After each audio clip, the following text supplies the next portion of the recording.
Hello everyone, welcome to new information new guidance channel.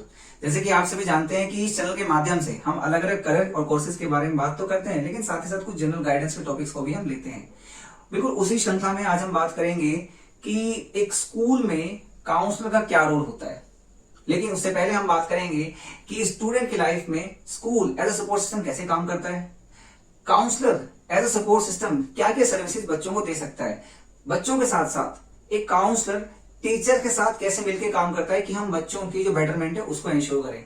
इसके साथ साथ हम ये भी बात करेंगे कि एज अ प्रिंसिपल हम अपने काउंसलर को कहां कहां एंगेज कर सकते हैं और कहां कहां हम ये इंश्योर करें कि स्कूल के काउंसलर का रोल है। साथ ही साथ हम ये भी बात करेंगे कि अगर किसी बच्चे को स्कूल का काउंसलर बनना है तो उसे क्या क्या पढ़ाई करनी होती है ताकि वो भी एक काउंसलर के रूप में काम कर पाए। तो चलिए शुरू करते हैं।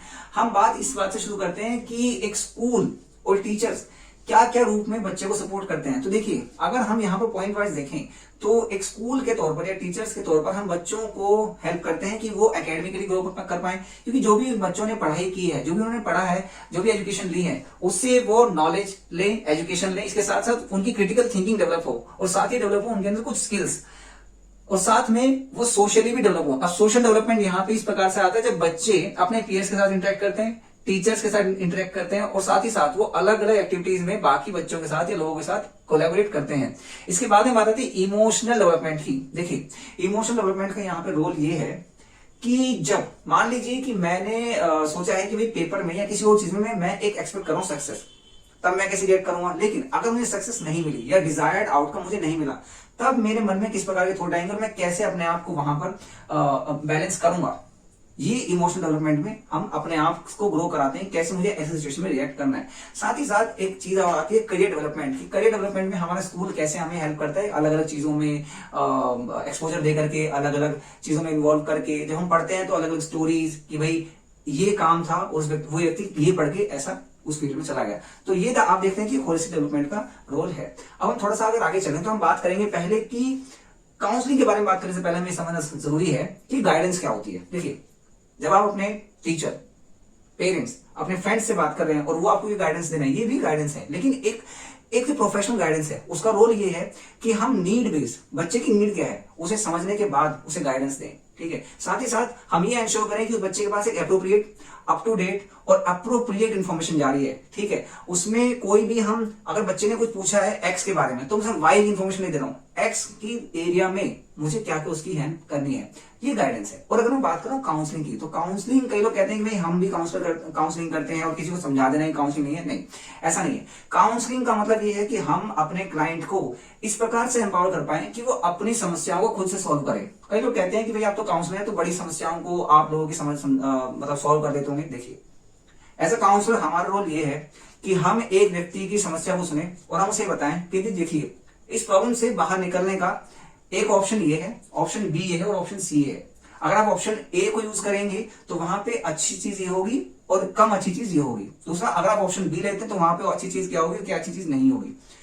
ऑप्शन 3 अगर आप लेंगे तो वहां पे क्या अच्छा होगा, क्या अच्छा नहीं होगा। जब हम आपको 3 ऑप्शन बता देंगे, अब मर्जी आपकी है, डिसाइड आपको करना है कि भाई मुझे कौन सा स्टेप लेना है, कौन सा ऑप्शन लेना है। इसी प्रकार की जो एक एम्पावरमेंट है या डिसीजन मेकिंग है, हम एक व्यक्ति के अंदर डेवलप करते हैं जिससे कि वो खुद से एम्पावर होता है अपनी समस्याओं को सॉल्व करने के लिए। यही रोल है एक काउंसलर का। अब बात आती है कि स्कूल काउंसलर बच्चों के साथ स्कूल में किस किस प्रकार से हेल्प कर सकता है। देखिए, पहली बात तो एक स्कूल काउंसलर का वर्क होता है बच्चों की मेंटल वेलबींग के रूप में काम करने के लिए, जिसके थ्रू वो, मान लीजिए अगर कोई बच्चा स्टेज फियर है, वो स्टेज पे जाने से डरता है या बात करने से डरता है, बच्चों अपने आप को एक्सप्रेस करने से वो घबराता है स्टेज पे। इसके अलावा मान लीजिए कि वो बहुत जल्दी दोस्त नहीं बना पाता है, या फिर जब वो परफॉर्म करने जाता है स्कूल में, एग्जाम में, तो वो चीजें भूल जाता है। ठीक है, अपनी स्टडी हैबिट को कैसे बेटर कर सकते हैं, ये सारी चीजें एक एजुकेशनल गाइडेंस में आती है। इसके साथ साथ एक चीज और आती है कि भाई मान लीजिए अगर मैंने कोई पढ़ाई की है तो पढ़ाई के बाद में मेरे पास आगे चल करके क्या क्या सब्जेक्ट्स मैं पढ़ सकता हूँ, ये भी एजुकेशनल गाइडेंस में आता है। और जब मैंने पढ़ाई कर ली है तो एक पढ़ाई के बाद में मैं क्या क्या काम कर सकता हूँ, वो वोकेशनल गाइडेंस में आता है। जब हम अपने काउंसलर से पूछ सकते हैं कि मान लीजिए मैंने एक सब्जेक्ट में पढ़ाई की है तो मैं कहाँ कहाँ काम कर सकता हूँ, ये वोकेशनल गाइडेंस का पार्ट है। अब कुछ एक्टिविटीज ऐसी भी है जहां पे स्पेशली काउंसलर्स ही इन्वॉल्व होते हैं, जैसे कि मान लीजिए बुलिंग या जेंडर सेंसिटाइजेशन या फिर चाइल्ड सेक्सुअल अब्यूज। ये ऐसे एरियाज हैं जिनका समय समय पर हमें एज अ काउंसलर बच्चों को, उनके पेरेंट्स को काउंसलिंग के माध्यम से या फिर सेशंस लेकर के उन्हें चीजों के प्रति अवेयर कराना पड़ता है। इसके साथ ही साथ मान लीजिए एक और टॉपिक है सब्सटेंस अब्यूज। देखिए सब्सटेंस अब्यूज का मतलब क्या है? सब्सटेंस अब्यूज जब हम नशे के आदी हो रहे हैं, नशे वाली चीजों को सेवन कर रहे हैं, इसके लेकर के हम अलग अलग एक्टिविटी स्कूल में करते हैं, ठीक है, जैसे कि ग्रुप डिस्कशन। अब जब हम बात करें सब्सटेंस अब्यूज की, सब्सटेंस अब्यूज में प्रो और अगेंस्ट वाली चीज नहीं होगी कि भाई ये लेना अच्छा है या लेना अच्छा नहीं है, नहीं। यहाँ पे बात ये होगी कि अगर सब्सटेंस अब्यूज हो रहा है तो उसका एक व्यक्ति की हेल्थ पर क्या असर पड़ेगा, समाज में जो स्टैंडर्ड्स हैं मोरालिटी के, क्या वो सही, उन पे कोई इफेक्ट पड़ेगा नहीं पड़ेगा, ये टॉपिक है ग्रुप डिस्कशन का। एक टॉपिक ये भी हो सकता है कि अगर हम सब्सटेंस अब्यूज देख रहे हैं समाज में तो इकोनॉमी पे क्या असर पड़ेगा। तो इस प्रकार की चीजों को कंसिडर करते हुए हम ग्रुप डिस्कशंस भी करते हैं। इसके अलावा कुछ नुक्कड़ नाटक भी इन चीजों को डील करने के लिए हम स्कूल में कराते हैं, ताकि बच्चे अलग अलग फॉर्म में इन चीजों के प्रति सेंसिटाइज हो पाए। और भी बहुत सारे टॉपिक है, जैसे कि मान लीजिए यहाँ पर एक चीज है एग्जाम स्ट्रेस मैनेजमेंट।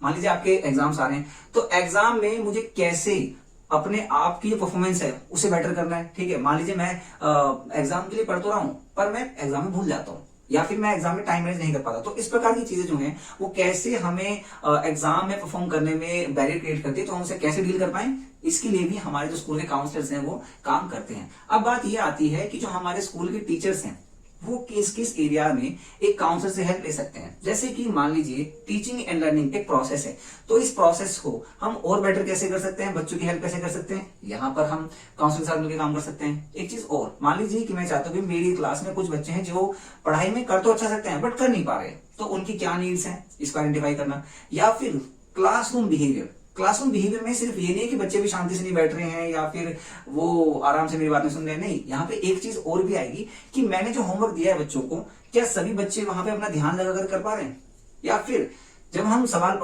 कुछ बात कर रहे हैं और हम सवाल पूछे तो बच्चे जवाब नहीं दे रहे हैं। तो ये बहुत सारी चीजें जो कि हमारे क्लासरूम बिहेवियर में आती हैं, और क्लासरूम बिहेवियर को इंप्रूव करने के लिए भी एक टीचर काउंसलर की हेल्प ले सकता है।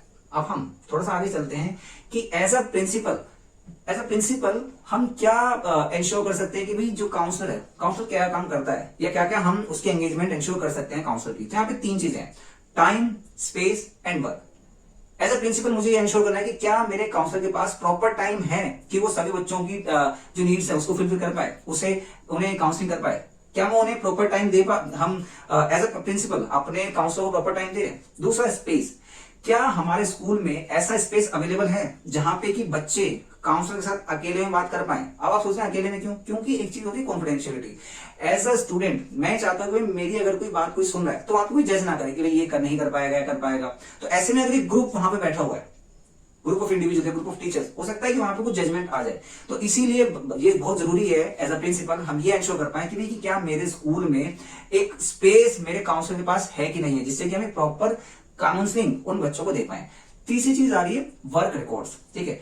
क्या मेरा जो काउंसलर है वो इंडिविजुअल लेवल पर, ग्रुप लेवल पर और क्लासरूम लेवल पर बच्चों को काउंसलिंग दे पा रहा है, और वहां पे बच्चों की नीड्स क्या है, क्या क्या नीड्स को हमारे काउंसलर टैकल कर पाए हैं, और क्या कुछ बैरियर्स हैं, क्या कुछ ऐसी चीजें जो हमारे काउंसलर को चाहिए, कुछ सपोर्ट चाहिए, कुछ मटेरियल चाहिए। तो ऐसी चीजों को हम इंश्योर अपने काउंसलर के साथ मिलकर कर सकते हैं, और as a principal, as an administrator हम अपने काउंसलर की यहाँ पर हेल्प कर सकते हैं।